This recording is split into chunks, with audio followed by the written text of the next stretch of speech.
Hello, I'm G. Larry Butler, the caretaker of the new movie by Jeff Dickinson, Raven at Rue Morgue.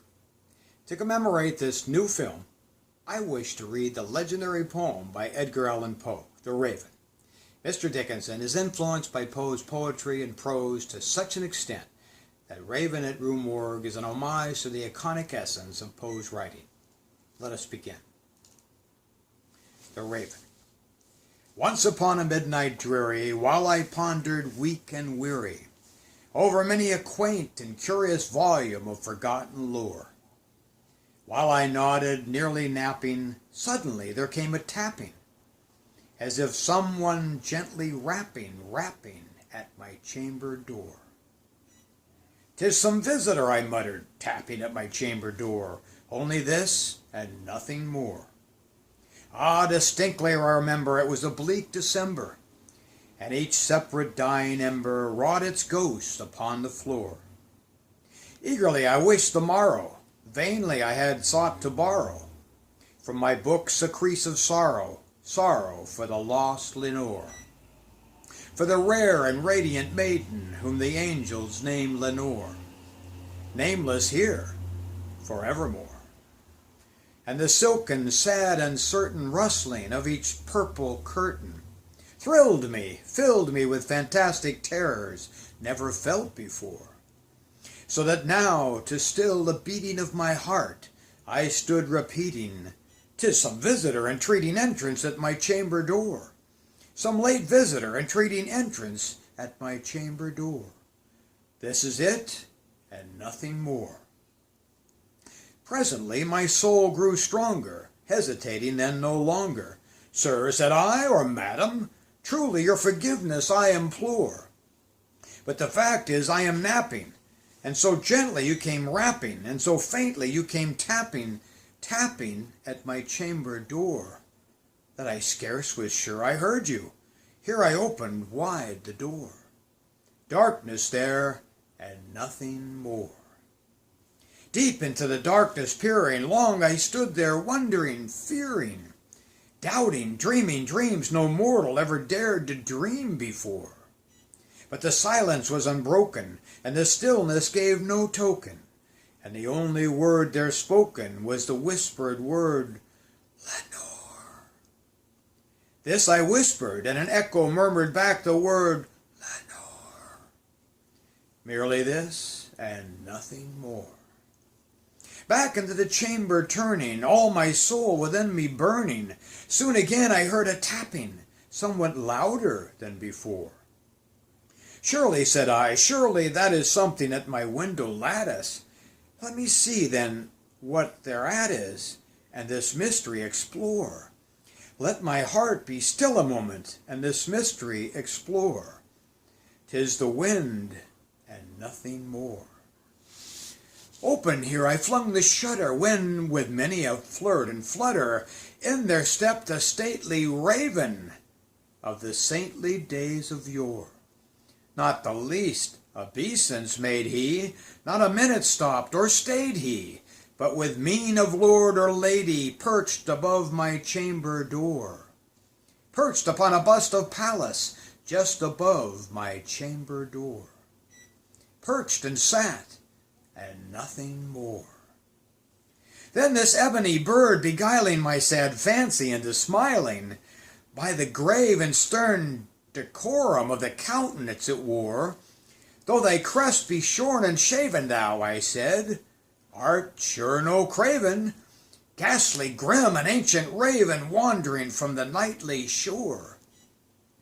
Tell me what thy lordly name is on the night's Plutonian shore." Quoth the raven, "Nevermore." Much I marveled this ungainly fowl to hear discourse so plainly, though its answer little meaning, little relevancy bore. For we cannot help agreeing that no living human being ever yet was blessed with seeing bird above his chamber door, bird or beast above the sculptured bust above his chamber door, with such name as Nevermore. But the raven, sitting lonely on the placid bust, spoke only that one word, as if his soul in that one word he did outpour. Nothing farther that he uttered, not a feather than he fluttered, till I scarcely more than muttered, "Other friends have flown before, on the morrow he will leave me, as my hopes have flown before."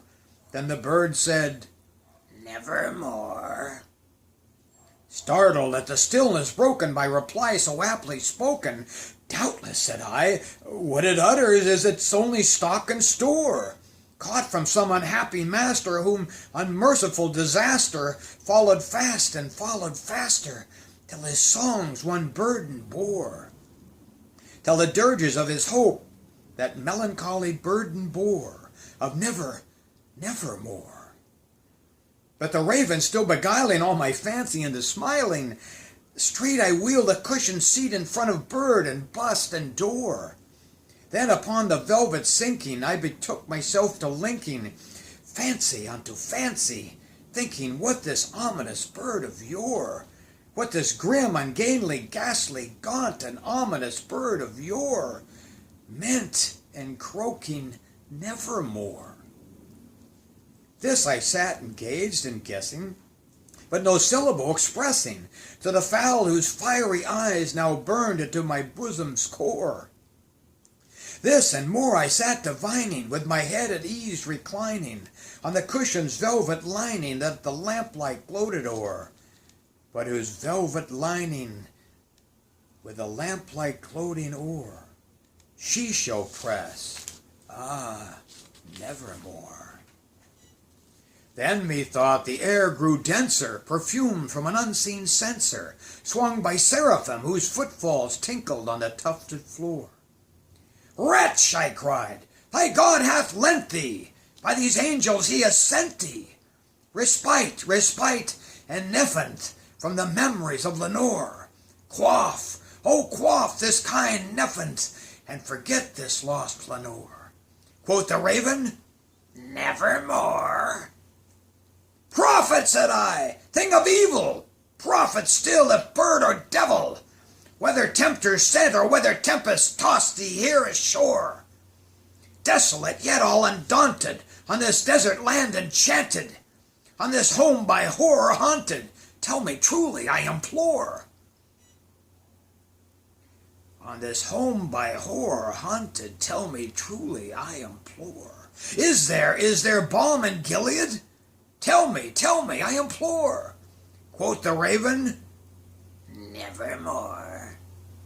"Prophet," said I, "thing of evil, prophet still, if bird and devil, by thy heaven, thy bends above us, by that God we both adore, tell this soul with sorrow laden, if within the distant Aidenn it shall clasp a sainted maiden, whom the angels name Lenore.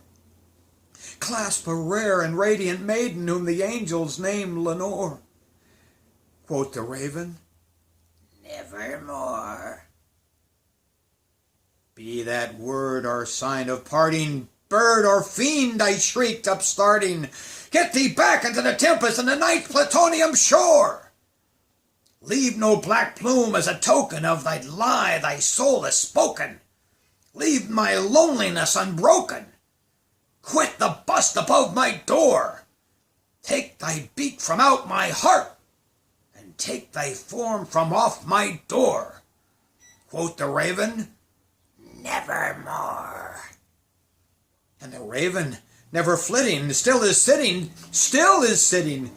on the pallid bust of Pallas, just above my chamber door. And his eyes have all the seeming of a demon's that is dreaming, and the lamplight o'er him streaming throws his shadow on the floor. And my soul from out that shadow that lies floating on the floor shall be lifted nevermore. Thank you.